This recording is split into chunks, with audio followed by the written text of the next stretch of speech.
नमस्कार प्यारे दोस्तों, आज अपन शुरुआत करने वाले हैं सदिश की यानी वेक्टर्स की। सबसे पहले अपन बात करें कि सदिश गणित की आवश्यकता अपने को क्यों पड़ी।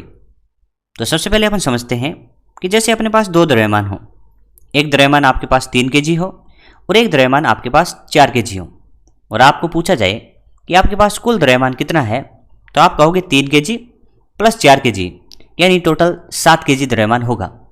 क्या यही सवाल आपसे इस तरीके से पूछा जाए कि दो बल हों, एक बल का परिमाण 3 न्यूटन है, दूसरे का 4 न्यूटन है, क्या इनका जो परिणामी बल आएगा वो क्या हमेशा ही 7 न्यूटन आएगा, क्या कुछ अलग आएगा? तो अपन कहेंगे सदिश बीजगणित के नियमों से जब योग करेंगे तो इनका उत्तर हमेशा 7 न्यूटन हो, ऐसा कोई जरूरी नहीं है। तो अपन कह सकते हैं कि साधारण बीजगणित के नियमों से थोड़े से हटकर हैं किसके नियम, सदिश बीजगणित के। और अपने को इसी चैप्टर में सदिश बीजगणित के नियमों को सीखना है, जिसकी सहायता से आने वाले टाइम में जो भी चैप्टर अपन फिजिक्स के पढ़ें उनमें सदिश राशियों का योग कैसे करें, अंतर कैसे करें और गुणन कैसे करें, वो अपन यहाँ पे अच्छे से सीख लेंगे, जिसकी सहायता से आने वाले चैप्टर्स में जब भी अपने को सदिश बीजगणित की आवश्यकता पड़े तब अपन वहाँ पे परेशान ना हो। तो इसीलिए और उसको ध्यान में रखते हुए ये चैप्टर अपन यहाँ पे पढ़ने वाले हैं। तो बात आपको समझ में आ गई होगी कि सदिश की आवश्यकता अपने को क्यों पड़ती है।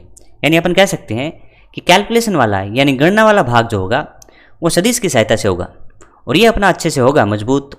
तो क्यों ना अपन इसको मजबूत कर लिया जाए। तो इसके लिए चलिए सबसे पहले देखते हैं अदिश। अदिश यानी स्केलर। तो क्या लिखता है कि अदिश वे भौतिक राशियां हैं जिनको व्यक्त करने के लिए केवल परिमाण की आवश्यकता होती है। परिमाण में क्या होगा, परिमाण में उसका आंकिक मान और उसका मात्रक होगा, उसमें दिशा की आवश्यकता नहीं होती। अदिश राशि को व्यक्त करने के लिए केवल परिमाण की आवश्यकता होती है, दिशा की नहीं।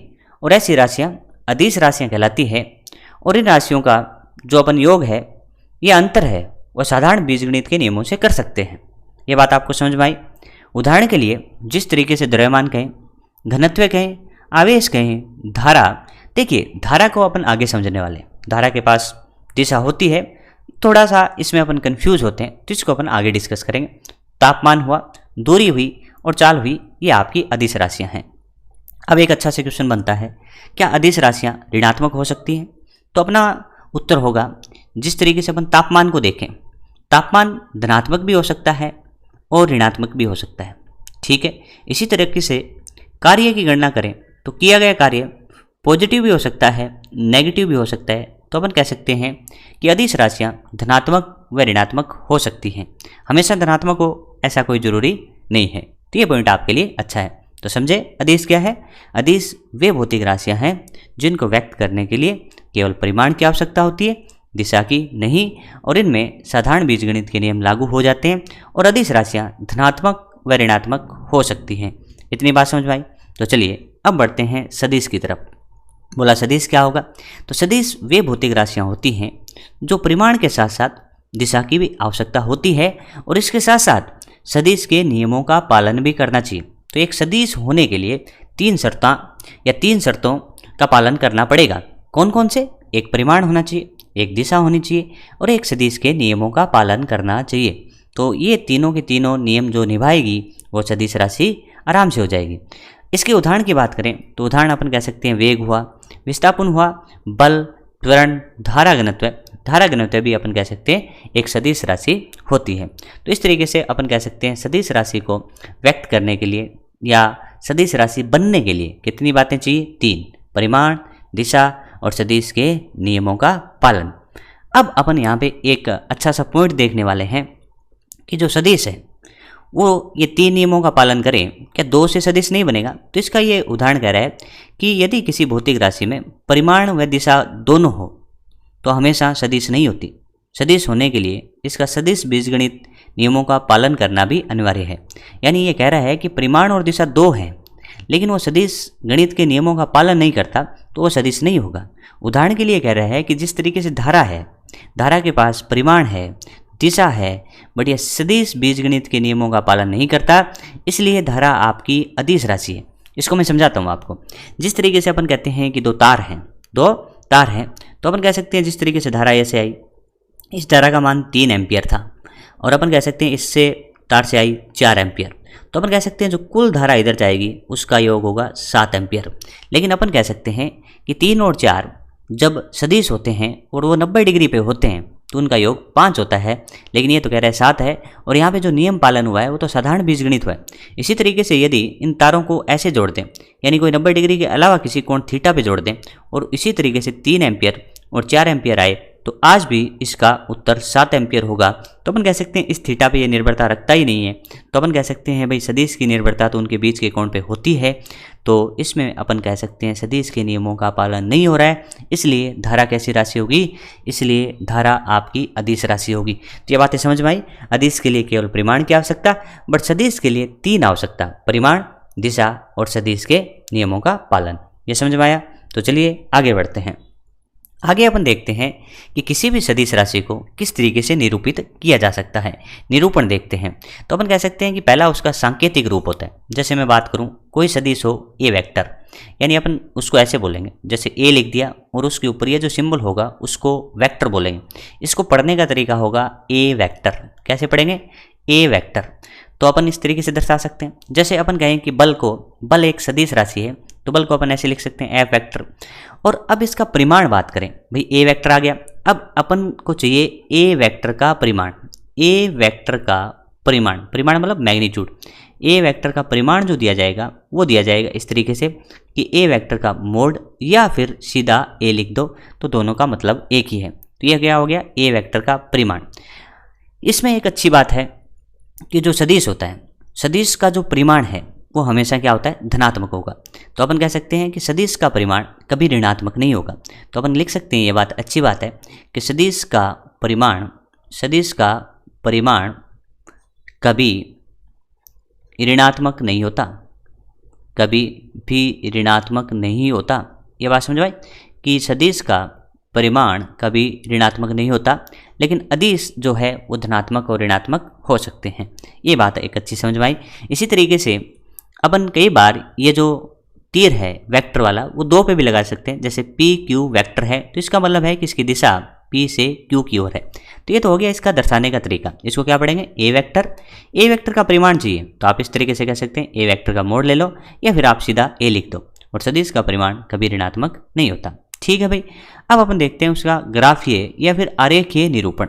आरेखीय निरूपण कैसे करेंगे? देखो, अपन कह सकते हैं कोई भी सदिश अपन ने इस तरीके से बनाया, इसमें ये जो इसकी होगी वो इसकी टैल होगी। टैल अपन कह सकते हैं इसकी पूंछ होगी, और अपन कह सकते हैं ये वाला इसका हेड होगा, यानी इसका शीर्ष होगा। ये आपकी टैल होगी, ये आपका हेड होगा। टैल आपका स्टार्टिंग पॉइंट बताएगा, हेड आपकी दिशा बताएगा कि किस दिशा में, और इसकी जो लंबाई होगी वो लंबाई आपको परिमाण यानी मैग्नीट्यूड के बारे में बताएगी। किसके बारे में बताएगी? मैग्नीट्यूड की। यानी जिस सदिश की लंबाई ज़्यादा होगी उसका परिमाण ज़्यादा होगा, और उसका जो तीर है वो आपको दिशा बताएगा। तो यहाँ पे समझ में आ रहा है? तो लिखा है कि रेखाखंड की लंबाई परिमाण बता देती है, और जो तीर की दिशा है वो सदिश की दिशा को निरूपित कर देगी। तो ये बातें आपको समझ में आ गई होंगी। तो दोनों तरीके आपको समझा दिए कि किस तरीके से इसको निरूपित किया जाता है। तो बड़ी सिंपल बात थी। चलिए अब आगे बढ़ते हैं और अपन सीखते हैं सदिश के प्रकार। तो दोस्तों, सदिश के प्रकार क्या होते हैं? कितने प्रकार के सदिश होते हैं, जिसमें सबसे इंपॉर्टेंट और सबसे पहला अपना सदिश है एकांक सदिश। जैसे आपको नाम से पता लग रहा है, एकांक सदिश एक ऐसा सदिश जिसका परिमाण 1 हो, ऐसा सदिश जिसका परिमाण 1 हो, एकांक सदिश होता है। इसका उपयोग क्या है? तो इसका उपयोग है दिशा को व्यक्त करना। इसका उपयोग है दिशा को व्यक्त करना। तो 2 बातें समझ में आ गई। एकांक सदिश एक ऐसा सदिश होगा, एकांक सदिश एक ऐसा सदिश होगा जिसका परिमाण 1 होगा, जिसका उपयोग दिशा को व्यक्त करना होगा। अब मान लीजिए अपने को क्या करना है? अपने को लिखना है ए वेक्टर का एकांक सदिश। तो बताओ जल्दी से कि ए वेक्टर का एकांक सदिश कैसे होगा? तो ए वेक्टर का एकांक सदिश होगा ए कैप। क्या? A cap. इसको क्या बोलेंगे? A cap. जैसे इसमें बोला है ना कि ए वेक्टर की दिशा को ए कैप से दर्शाते हैं। मैंने कहा ए वेक्टर का एकांक सदिश ए कैप होगा, करेगा क्या? ये बताएगा ए वेक्टर की दिशा। ए वेक्टर की दिशा समझ में आ गया? तो एकांक सदिश का परिमाण इकाई यानी 1, काम क्या? दिशा बताना। ए वेक्टर का एकांक सदिश किस तरीके से बोलोगे? A cap. क्या बोलोगे? A cap. और ए कैप ए वेक्टर की दिशा बताएगा। अपन अभी कह रहे थे किसी भी सदिश को दर्शाने के लिए दो बातों की आवश्यकता। जैसे ए वेक्टर है, ए वेक्टर को दर्शाने के लिए उसका परिमाण चाहिए और उसकी दिशा चाहिए। तो अपन कह सकते हैं कि ए वेक्टर का परिमाण अभी बता के आए थे कि परिमाण ऐसे होगा और दिशा अपने पास ए कैप है, तो ये हो गया आपका पूर्ण तरीके से एक वेक्टर का निरूपण। तो अपन कह सकते हैं इस तरीके से। ये समझ में आया? थोड़ा सा ये बॉक्स गलत लगा तो मैं इसको मिटा देता हूँ, देखो ध्यान से। अब देखो ए वेक्टर बराबर क्या होगा, ए वेक्टर का मैग्नीट्यूड और उसका ए कैप। अब आपसे पूछा जाए कि ए कैप क्या होगा, तो आप कहोगे ए कैप बराबर में ए वेक्टर बटा में उसका परिमाण। तो यह सूत्र आप यहाँ पे देख सकते हैं कि ए कैप बराबर में क्या होगा, ए वेक्टर बटा ए का परिमाण। तो इसको आप याद रखिएगा कि ये आपका ए वेक्टर का एकांक सदिश है। तो ये सारी बातें नीचे लिखी पड़ी हैं कि जिस तरीके से अपन किसी भी सदिश को कैसे दर्शाएंगे, ए वेक्टर बराबर ए का परिमाण और उसकी दिशा। तो इस तरीके से ये अपन कह सकते हैं किसी का एकांक सदिश निकालना हो तो वो वेक्टर ऊपर और नीचे उसका परिमाण। आगे अपन क्वेश्चन करेंगे, आपको और समझा दिया जाएगा, ठीक है। अब देखो कुछ मानक इकाई सदिश या एकांक सदिश होते हैं जो अपने को दिशा बताने का काम करते हैं। जिस तरीके से एक्स वाई और जेड है, एक्स वाई और जेड है, पहले अपन ऐसे पढ़ते थे, ये एक्स एक्स हो गया, ये वाई एक्स हो गया और ये जेड एक्स हो गया, ये आपका जेड एक्स हो गया। अब आपसे पूछा जाए कि एक्स एक्स की दिशा कौन सा सदिश बताएगा, तो आई कैप बताएगा। फिर माइनस एक्स की कौन बताएगा, माइनस आई कैप बताएगा। प्लस वाई की कौन बताएगा, जे कैप बताएगा। प्लस के जो जेड है उसकी दिशा कौन बताएगा, के कैप। तो अपन कह सकते हैं एक्स एक्स के अनुदिश एकांक सदिश आई कैप होगा, वाई एक्स के अनुदिश जे कैप होगा और जेड एक्स के अनुदिश के कैप होगा। ऐसे तीन धनात्मक होंगे तो ऐसे तीन ऋणात्मक होंगे। ये बातें आपको अच्छे से समझ में आती है, तो इसको ज़्यादा समझाने की कोई ज़रूरत नहीं है, ठीक है। चीज़ें समझ में आ रही हैं, फिर भी आप कमेंट कर सकते हैं। जो चीज़ें आपको डाउट रह जाती हैं उसको बाद में अपन देख लेंगे, ठीक है। पहले आप इसके नोट्स अच्छे से बना लीजिए, जिससे रिवीजन करने के टाइम में आपको चीज़ें फिक्स होती हैं। यानी आप एक ही चीज़ों का रिवीजन बार बार करते हैं तो चीज़ें आपको अच्छे से समझ में आएगी। तो नोट्स बनाना बहुत ही अनिवार्य हो जाता है, क्योंकि फाइनल टाइम में जब अपन पढ़ेंगे तो ये अपने लिए बहुत महत्वपूर्ण हो जाएगा कि अपने पास नोट्स है या नहीं है, ठीक है। तो नोट्स आप तैयार रखिए, जिससे आपका रिवीजन करने में समय बचता रहेगा। चलिए आगे देखते हैं। आगे अपन एकांक सदिश के बाद किसकी बात करते हैं, समांतर सदिश। समांतर सदिश वे सदिश होते हैं जो एक दूसरे के समांतर होते हैं, यानी उनके बीच का कोण 0 डिग्री है।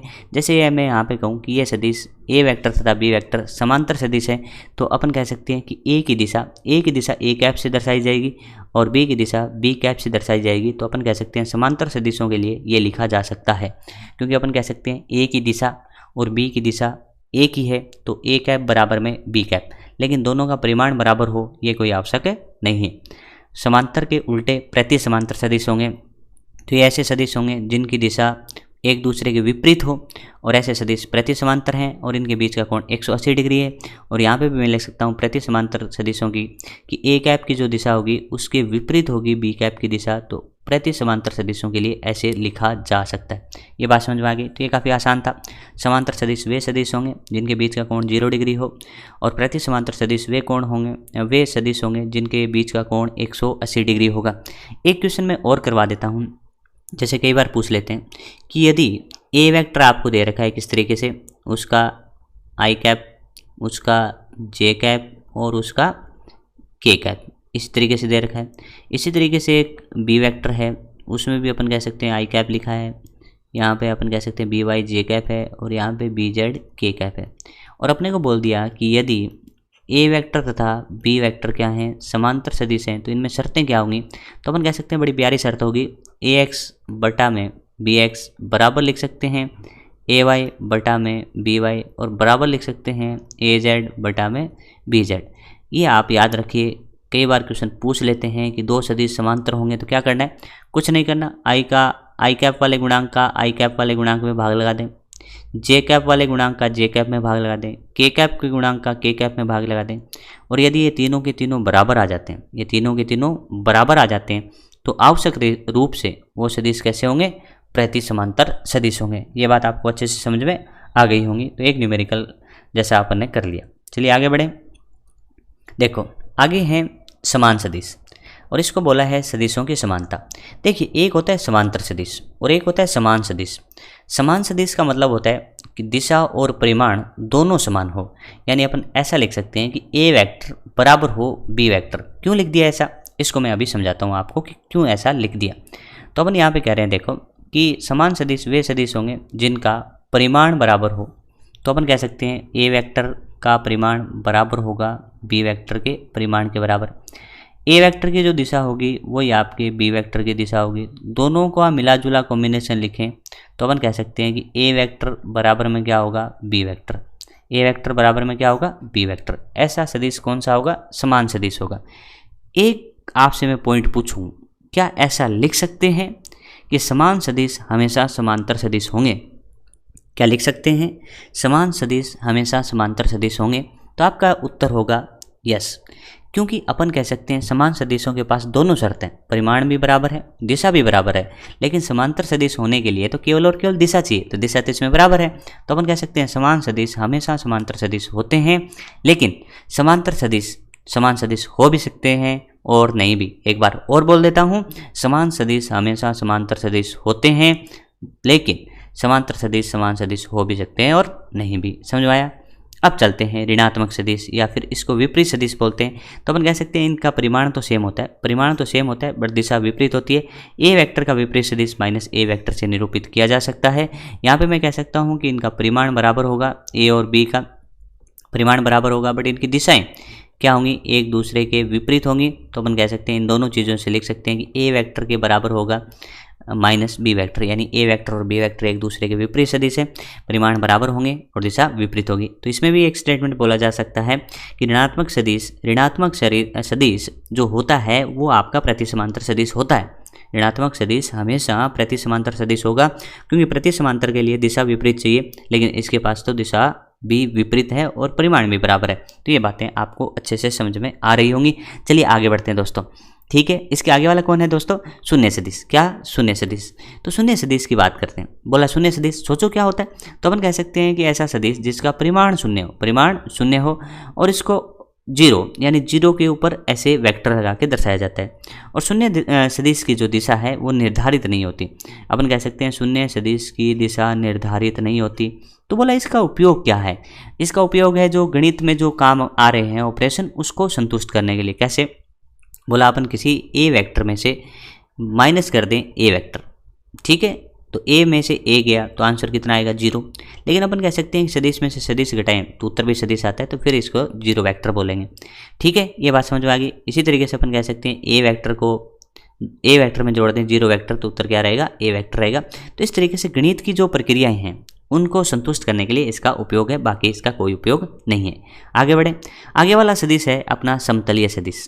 समतलीय सदिश ऐसे सदिश जो एक ही तल में हो, जैसे ये अपन पेज लिख रहे हैं इस तल में, जैसे यहाँ पे अपन कह सकते हैं ये वाला सदिश और ये वाला सदिश एक ही तल में है और एक सदिश और है वो भी इसी तल में है, तो ये सदिश समतलीय सदिश होंगे। लेकिन एक बात याद रखिए कि दो सदिश हमेशा ही क्या होते हैं, समतलीय सदिश होते हैं।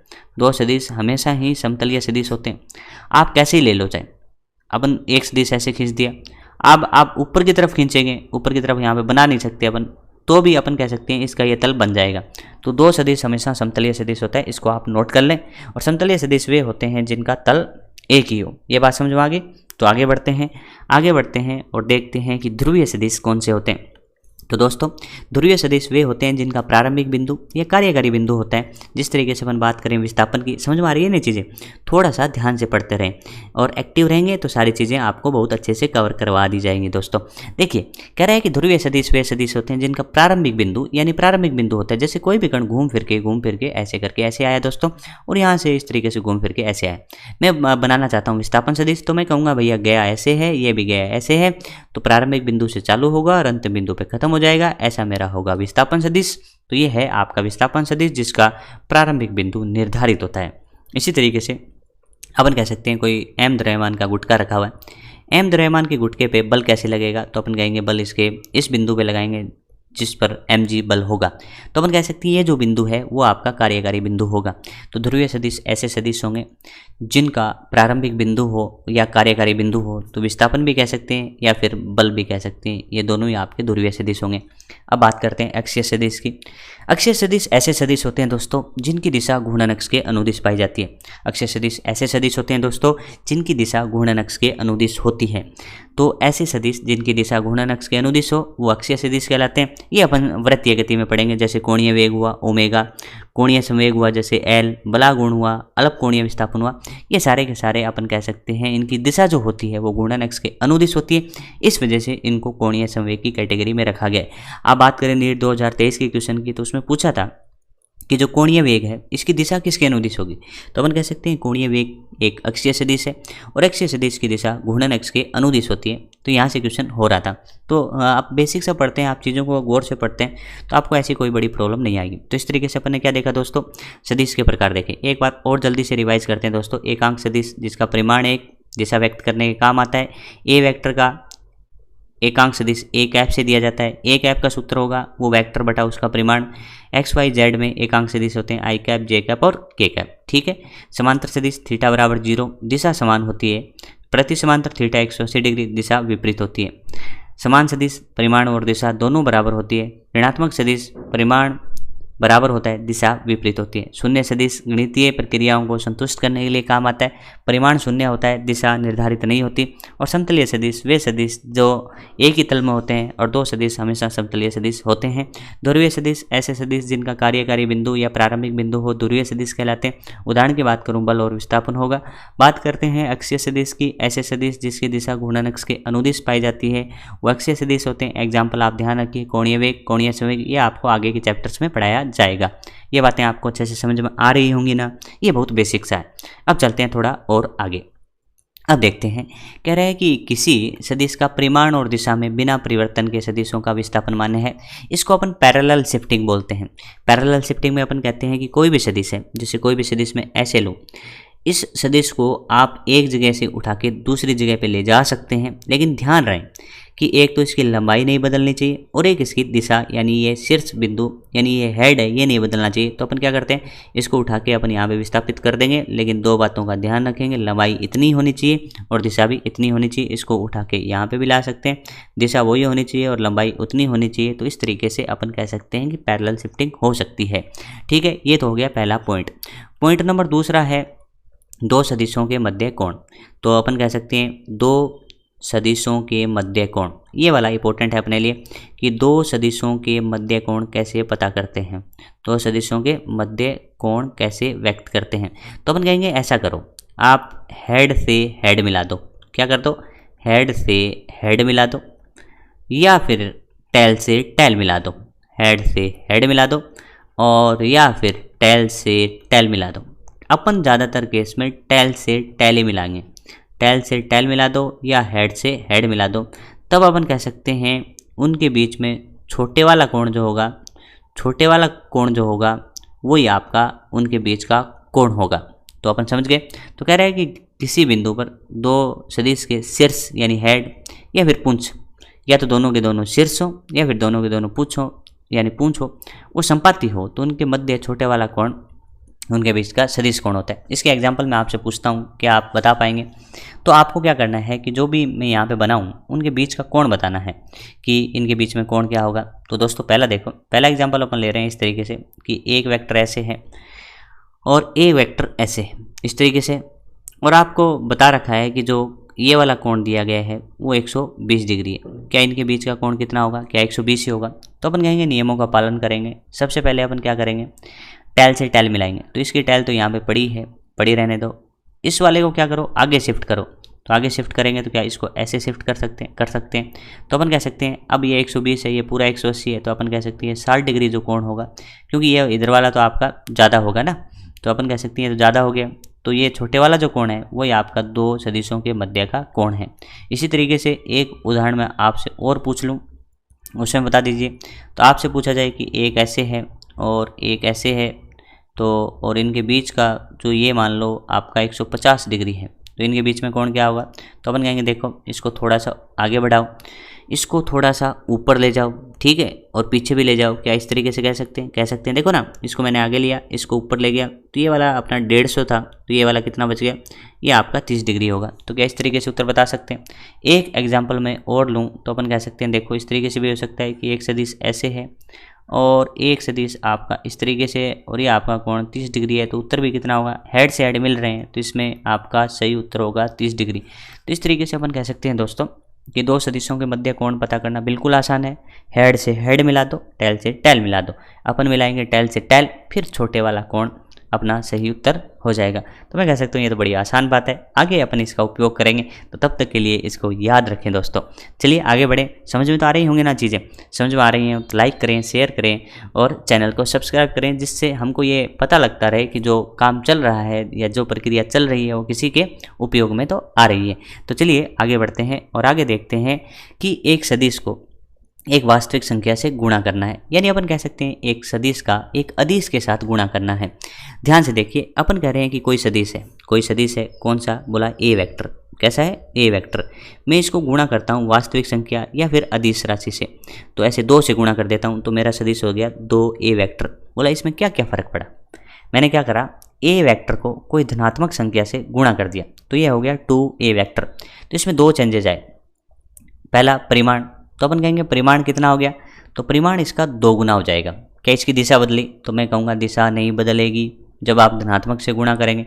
अब देखो पॉइंट क्या लिखा है, यदि धनात्मक से गुणा करता है तो परिमाण तो कितना गुना हो जाता है? k गुना। तो यहाँ पे कितना गुना? 2 गुना। और दिशा क्या रहती है? अपरिवर्तित। तो इसके केस में अपन कह सकते हैं परिमाण कितना? बोला परिमाण इसमें 2 गुना। परिमाण इसमें 2 गुना। दिशा, बोला दिशा इसमें क्या रही? सेम रही, यानी दिशा अपरिवर्तित रही। बात समझ में आ गई? ठीक है। अब अपन आगे देखते हैं। किसी ने कहा कि ए वेक्टर लो और अब इस ए वेक्टर को गुणा कर दो किससे? बोला -2 से। -2 से गुणा कर दिया, अब बन गया ये माइनस का 2a वेक्टर। मैं कहूँगा इसके अंदर परिमाण अब भी कितना हो गया? इसके अंदर परिमाण अब भी 2 गुना हो गया। अब परिमाण कितना हो गया? 2 गुना। कईयों का मन करेगा -2 गुना। अरे भैया परिमाण पहले भी बता चुका हूँ नेगेटिव नहीं होता। परिमाण नेगेटिव नहीं होता सदिश का, परिमाण नेगेटिव नहीं होता सदिश का। बात समझ में आई? अपन कह सकते हैं कि इसकी दिशा विपरीत होगी। दिशा क्या होगी? विपरीत। तो बहुत छोटी सी बात है भैया, इसका बतंगड़ ना बनाएं और बड़े आसानी से पढ़ लें। क्या है? किसी सदिश का एक अदिश राशि से वास्तविक संख्या से गुणा करें। यदि वो धनात्मक है तो जितनी है उतने तो गुणा हो जाएगा, दिशा बदलेगी नहीं। ऋणात्मक है तो जितने से गुणा करेंगे उतना गुणा परिमाण हो जाएगा, बट इसमें दिशा विपरीत हो जाएगी। तो एक बार के लिए अपन इस थ्योरी को इतना ही पढ़ते हैं और अब अपन करते हैं कुछ न्यूमेरिकल्स। इसमें पहला न्यूमेरिकल है अपने पास, सदिश 7i cap -4j cap plus 4k cap का परिमाण क्या होगा? किसी भी सदिश का परिमाण अपन कैसे दर्शाते हैं? जैसे ए वेक्टर मान लेते हैं इसको, तो ए वेक्टर का परिमाण जो होता है वो किस तरीके से दर्शाएंगे? तो अपन कह सकते हैं देखो, रूट के अंदर जो i का गुणांक होगा उसका होल स्क्वायर कर देंगे, प्लस में जो j का गुणांक होगा उसका भी होल स्क्वायर कर देंगे, और प्लस k का गुणांक होगा उसका भी होल स्क्वायर कर देंगे। फिर इनको ऐसे जोड़ देंगे। इस तरीके से क्या लिया जाता है? किसी भी सदिश का परिमाण लिया जाता है। सूत्र के रूप में आपको बताऊं तो इस तरीके से कह सकते हैं कि जैसे कोई ए वेक्टर हो तो ए वेक्टर बराबर क्या लिख सकते हैं? AXi कैप, AYJ कैप और AZK कैप। और इस सदिश का आपको चाहिए परिमाण, तो आप कह सकते हैं परिमाण को ऐसे दर्शा सकते हैं या फिर सीधा ए से भी दर्शा सकते हैं। परिमाण निकालने का तरीका i कैप के गुणांक का whole square plus j cap के गुणांक का होल स्क्वायर और z के गुणांक का होल स्क्वायर। तो इस तरीके से कर सकते हैं। तो अपन यहाँ पे कह सकते हैं इसको सॉल्व करें, तो सॉल्व करें तो 7 का होल स्क्वायर 49 होगा, यहाँ पे 16 होगा और यहाँ पे भी 16 होगा। अपन कह सकते हैं यहाँ पे बात करें 49 + 32, तो अपन कह सकते हैं कि 49 + 32 जोड़ेंगे तो 81 आएगा और 81 का रूट लेंगे तो 9 आएगा। तो अपन कह सकते हैं इस सदिश का परिमाण होगा 9। तो काफ़ी आसान क्वेश्चन है, अपन यहाँ पे सीख के किसी भी सदिश का परिमाण कैसे लिया जाता है। तो चलिए आगे बढ़ते हैं। दूसरा क्वेश्चन देखें तो अपने को यहाँ पे पूछा है यदि एकांक सदिश द्वारा प्रदर्शित किया जाए, यदि एकांक सदिश द्वारा प्रदर्शित किया जाए किसको? इसको। ये आपका एकांक सदिश है तो c का मान क्या होगा? मैंने आपको बताया एकांक सदिश की परिभाषा क्या होती, तो आपने कहा परिमाण होता है और यह सदिश दिशा बताने के काम आता है। तो परिमाण इसका 1 होता है, तो इसका परिमाण 1 कर दो। तो परिमाण अभी देखा, परिमाण कैसे पता करते हैं? i कैप के गुणांक का होल स्क्वायर, ठीक है, j कैप के गुणांक का भी होल स्क्वायर, माइनस में फिर भी होल स्क्वायर करते ही प्लस हो जाएगा, और c का होल स्क्वायर, ठीक है। ये रूट में चल रहे हैं और इसका परिमाण किसके बराबर होगा? 1। ये कैसे पता लगा? अपन कह रहे हैं एकांक सदिश है, एकांक सदिश का परिमाण 1 होता है दोस्तों। तो क्या इसको सॉल्व कर सकते हैं? बड़े आराम से सॉल्व कर सकते हैं। दोनों तरफ होल स्क्वायर कर दो, तो इसका होल स्क्वायर करेंगे रूट चला जाएगा और 1 का होल स्क्वायर 1 ही हो जाएगा। तो ये आपका हो गया 0.25, ये हो गया आपका 0.64, प्लस में सी का होल स्क्वायर बराबर में 1।